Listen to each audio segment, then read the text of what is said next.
Trump suurendas survet Kuuba vastu ja asetas Kariibi merepiirkonna USA uue pealetungi keskmesse keset selle mõju. Sel laupäeval, 2. mail 2026, avaldas Valge Maja Donald Trumpi allkirjastatud täidesaatva korralduse, millega laiendati sanktsioone Kuuba režiimi vastu. Samal ajal rääkis president ise USS Abraham Lincolni, ühe maailma suurima lennukikandja, saatmisest saare lähedale pärast jõhkrat operatsiooni Iraani vastu.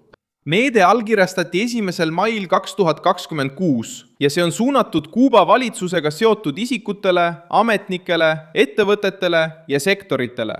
Ma räägin sulle sellest kõigest kohe, aga nüüd tahad sa kindlasti kanalile tellijaks hakata, et olla hästi informeeritud. Reaalajas teave, parima ajakirjandusliku kvaliteediga, kõrgeima usaldusväärsusega. Milson Alvese. Valge Maja korraldus ütleb, et Kuuba režiimi poliitika ja tegevus on jätkuvalt ebatavaline ja erakordne oht Ameerika Ühendriikide riiklikule julgeolekule ja välispoliitikale. Dokument toob samuti esile repressioonid, korruptsiooni, tõsised inimõiguste rikkumised ning tegevuse strateegilistes sektorites, nagu energia, kaitse, kaevandamine, rahandus ja julgeolek. Tegelikult avas Trump tee selleks, et välisminister Marco Rubio ja rahandusminister Scott Bessent saaksid astuda samme Havana režiimi toetava struktuuri vastu. Sihtmärk ei ole vaid üksik ametnik. Määrus võimaldab blokeerida vara, takistada tehinguid ja mõjutada neid, kes tegutsevad või aitavad Kuuba majanduse olulisi sektoreid.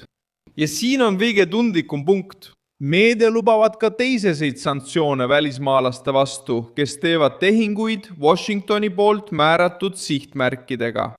See tähendab, et pangad, ettevõtted ja vahendajad väljaspool Ameerika Ühendriike võivad sattuda tähelepanu alla, kui neid nähakse osana mehhanismist, mis hoiab režiimi elus.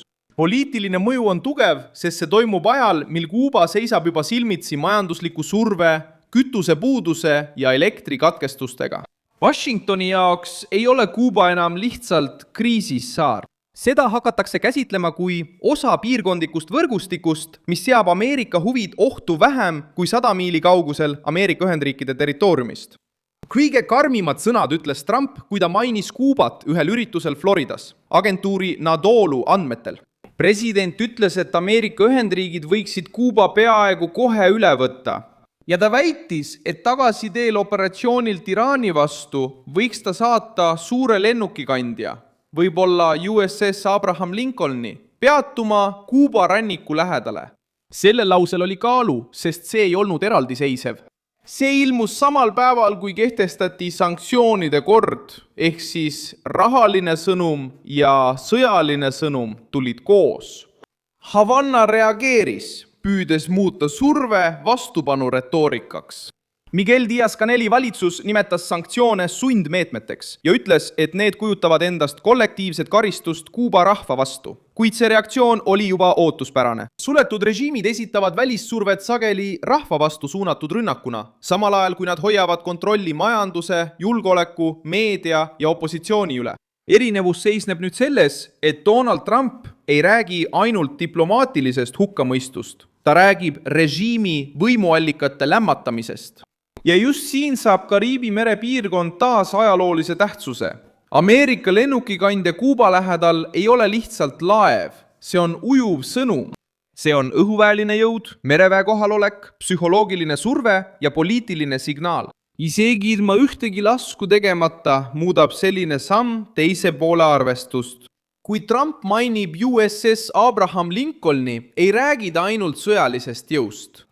Ta ütleb, et Kuuba on jõudnud Washingtoni strateegiliste prioriteetide nimekirja. Abraham Lincoln on Nimitsi-klassi lennukikandja, mida käitab tuumaenergia ja mis suudab opereerida 10 õhusõidukeid. Trump esitles seda kui Ameerika jõusümbolit. Tänapäeva suurim lennukikandja maailmas on USS Gerald R. Ford. Kuid Abraham Lincoln on endiselt üks suurimaid ja võimsamaid, mis kunagi ehitatud. Havana jaoks pole aga oluline laevade suuruse võistlus. Oluline on sõnum. Kui Washington otsustab sellise suurusega mereväe jõu Kariibidele saata, peab Kuuba režiim hakkama tegelema tõelise survega oma enda tagahoovis. See surve sobitub ka suuremasse järjestusse. Kõigepealt survestasid Ameerika Ühendriigid Venezuelat. Seejärel laiendasid nad seda. Nad laiendasid pealetungi nafta, salakaubaveo ja liitlasrežiimide võrkude vastu Ladina-Ameerikas. nüüd kerkib Kuuba mängulaua järgmiseks keskpunktiks. Reuters teatas, et Trumpi ajal oli Washington juba aasta alguses saarele survet suurendanud. Sealhulgas pärast Nicolas Maduro lahkumist Venezuelast ja piirangutega Venezuela naftavoolule Kuubale. Põhjus on lihtne.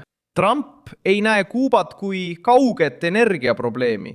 Valge Maja jaoks toimib Havana poliitilise, ideoloogilise ja luurebaasina vaenulike jõudude jaoks piirkonnas. Kuuba režiim on aastakümneid ellu jäänud tänu välisele toetusele, sisekontrollile ja mõjude võrgustikele. Nüüd näib Ameerika strateegia olevat nende ühenduste katkestamine. Kuubat ei piisa ainult kõnes kritiseerida. Uus korraldus sihib panku, ettevõtteid, ametivõime, vahendajaid ja sektoreid, mis annavad süsteemile raha, kütust ja kaitset. See hetk on oluline ka Iraani tõttu. Trump ütles, et talle meeldib üks töö lõpetada enne, kui ta teisega alustab. Sidudes Kuuba lennukikandja tagasitulekuga Iraani vastase operatsiooni järel, asetas ta Havana samasse vastasseisu loogikasse režiimidega, mida peetakse vaenulikeks. Ameerika Ühendriikide latino publikule, eriti kuubalastele, venezuelalastele ja teistele gruppidele, kes on põgenenud sotsialistlike valitsuste eest, on see latino teema tugeva poliitilise mõjuga. Trump teab seda ja Kuuba režiim teab seda samuti. Ajalugu näitab, et Kariibi mere piirkonda on Washington alati käsitlenud kui elutähtsat julgeolekuala. 1962 aasta oktoobris, Kuuba raketikriisi ajal, andis John Kennedy korralduse kehtestada saare vastu merekarantiini pärast seda, kui Ameerika Ühendriigid tuvastasid Kuuba territooriumil Nõukogude raketid. Valge Maja vältis selle nimetust blokaadiks, sest blokaad oleks võinud tähendada sõjaseisukorda, kuid sõnum oli selge. Rivaalitsev suurriik ei tohtinud muuta Kuubat otsese ohuplatvormiks ameeriklastele.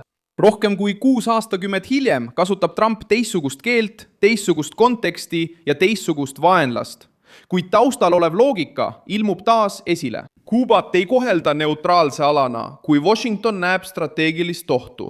Teistes selle piirkonna riikides on Ameerika Ühendriigid samuti juba näidanud, et kui nad otsustavad tegutseda, võib poliitiline surve muutuda konkreetseks tegevuseks. Panamas 1989 aastal Bush andis loa operatsiooniks, mis eemaldas Manuel Noriega, keda süüdistati seotuses narkokaubandusega ja ohuks Ameerika huvidele. Grenadas 1983 aastal saatis Ronald Reagan väed pärast sisekriisi, väites, et kaitseb Ameerika kodanikke ja piirab vaenuliku mõju levikut Kariibi mere piirkonnas. Need on erinevad olukorrad, kuid annavad karm õppetunni väikestele režiimidele, kes esitavad Washingtonile tema ranniku lähedal väljakutse. Kui Valge Maja segab kokku riikliku julgeoleku, narkokaubanduse, välismaise kohaloleku ja repressioonid, siis pole see enam ainult diplomaatiline küsimus. Kuuba puhul algab pealetung rahast ja rahvusvahelisest survest. Täidesaatev korraldus võimaldab sihikule võtta kõik, kes on seotud Kuuba majanduse tundlike sektoritega või annavad režiimile rahalist, materiaalset või tehnoloogilist toetust. See võib hirmutada välisettevõtteid, kes varem uskusid, et saavad Kuubal tegutseda, eraldades oma tegevuse Ameerika turust. Selline sanktsioon tekitab finantssüsteemis hirmu. Pangad hakkavad tehinguid üle vaatama, ettevõtted hakkavad riske hindama.